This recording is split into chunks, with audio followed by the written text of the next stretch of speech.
Salut tout le monde et bienvenue dans cette nouvelle analyse. On ne va pas perdre une seule seconde, on plonge direct dans le vif du sujet. Imaginez-vous dans les cieux glaciales, absolument impitoyables du nord-est de l'Écosse. On est le matin du 9 février 1945. Les vents de la mer du Nord vous glacent le sang et l'hiver nordique tape vraiment très fort. C'est exactement là, dans ce décor brut, que démarre notre histoire d'aujourd'hui. Une histoire qui mêle une bravoure complètement folle, une tragédie foudroyante et vous allez voir, une part d'humanité assez incroyable. 41. C'est le nombre massif d'appareils alliés qui s'élancent ce jour-là. 41 avions lourds, surpuissants, qui fendent l'air glacial. Pour ces pilotes, des vétérans qui en ont vu d'autres, c'est presque la routine, une simple patrouille de chasse. L'ambiance est hyper confiante. Sauf qu'en fait, ils n'ont absolument aucune idée qu'ils foncent tout droit vers un véritable abattoir. Une mission qui va rester gravée dans l'histoire, sous un nom glaçant, le Vendredi noir. Première partie, la cible dans le fjord. Un enjeu absolument vital. Alors, on est au début de l'année 1945. La survie de l'Allemagne nazie ne tient plus qu'à un fil, ou plutôt à une route maritime d'approvisionnement le long des côtes norvégiennes. Et là, coup de maître, la reconnaissance aérienne repère le gros lot planqué dans un fjord, le Z-33. C'est un destroyer lourdement armé, une vraie forteresse d'acier.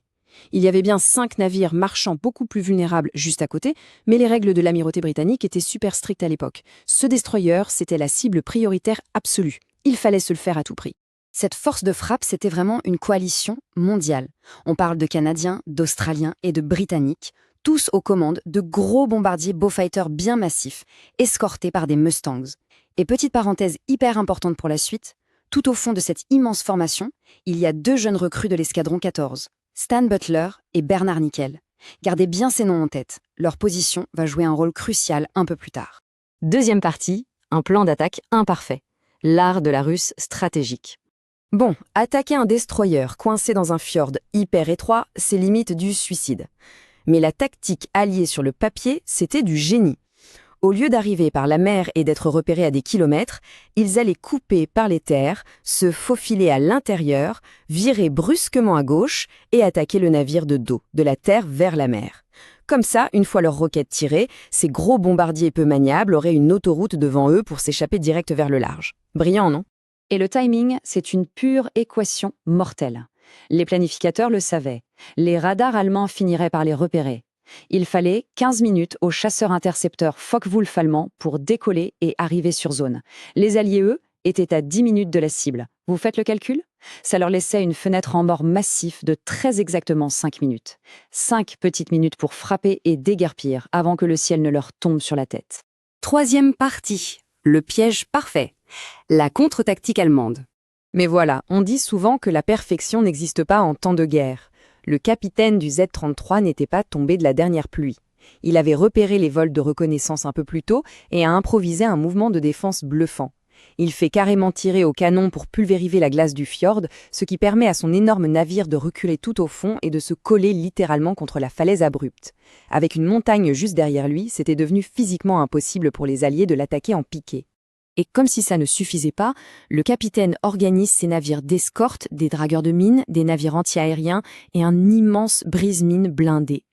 Pour créer ce qu'on appelle dans le jargon une killbox, une zone de tir croisée où tout ce qui rentre est vaporisé. La cible soi-disant vulnérable s'était transformée en une forteresse statique et mortelle, bloquant parfaitement la trajectoire prévue par les Alliés. Le piège absolu. Et pendant ce temps, sur la base allemande de Herdla, les sirènes hurlent. Les pilotes courent vers leurs avions dans la neige. 12 Focke-Wulf 190, les chasseurs les plus terrifiants de la Luftwaffe, décollent en urgence absolue. Et ils ne sont pas menés par n'importe qui, c'est Rudi Linz, un as avec 70 victoires au compteur, qui prend la tête. Leur moteur tourne à plein régime, le compte à rebours est lancé, et ça va aller très très vite. Quatrième partie, 10 minutes d'enfer, le chaos dans le fjord.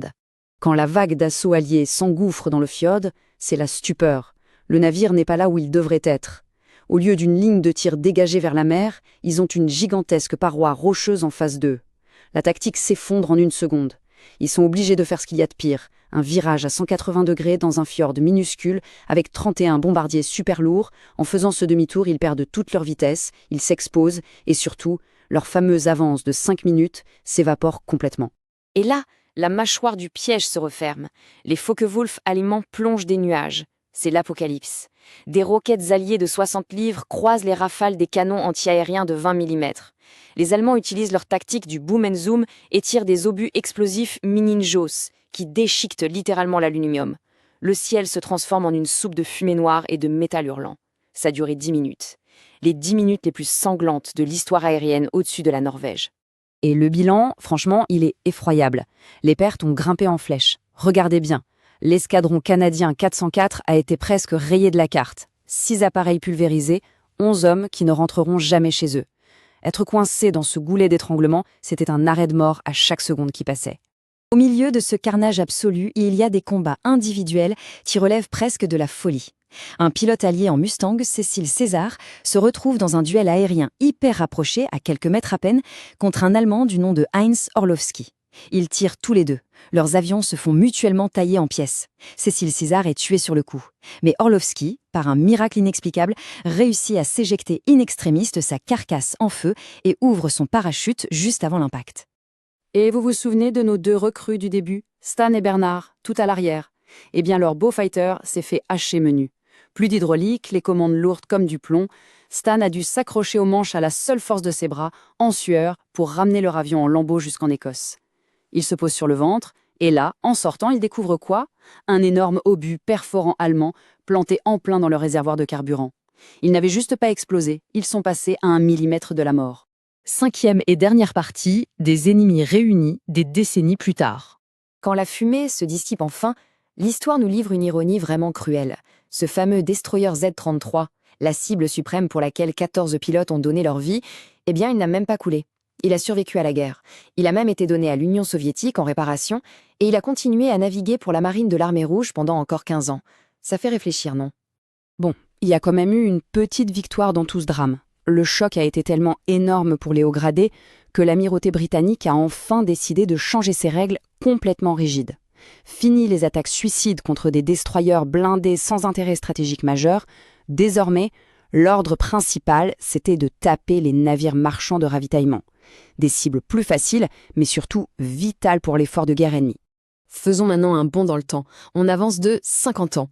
Les blessures ont eu le temps de cicatriser. On est en 1995 et sur cette même petite île de Herd en Norvège, là d'où les chasseurs allemands avaient décollé, on inaugure un musée pour ne pas oublier. Et là, les organisateurs ont un culot incroyable.